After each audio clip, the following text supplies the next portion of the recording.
चला तर मंडळी, फायनली माझ्या सगळ्या मैत्रिणी खुश होणार आहे, कारण या संक्रांतीला ना हाताला चटके बसवायचे ना पाक करायचे. कढईत 350 ग्राम गावठी तीळ छान असे फुलेपर्यंत भाजून गार करायचे.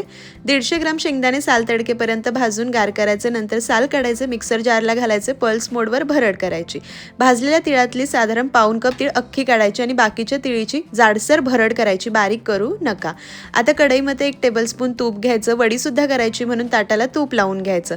अर्धा किलो चिरलेला गूळ तुपावर संपूर्ण विरघळवायचा. हलकी उकळी दिसू लागली की लगेच हे मिश्रण घालून मिक्स करायचं. गॅस बंद करायचा. अर्ध्या मिश्रणाची गरम गरम वडी तापवून घ्यायची आणि तोपर्यंत बाकी मिश्रण झाकून ठेवायचं, म्हणजे गार होणार नाही. वडी थापून 3-4 मिनिटं झाले की कोमट असताना आखून घ्यायची आणि गार करायची आणि लगेच हे लाडू वळून घ्यायचे. हाताला ना चटके बसत ना गरम लागत, मस्त खुसखुशीत असे तिळाचे लाडू आणि वडी तयार झाली. सविस्तर प्रमाणाने टिप्ससह डिटेल रेसिपी चॅनलवर आहे. टायटलमधल्या त्रिकोणावर क्लिक करून पहा आणि या संक्रांतीला नक्की बनवा.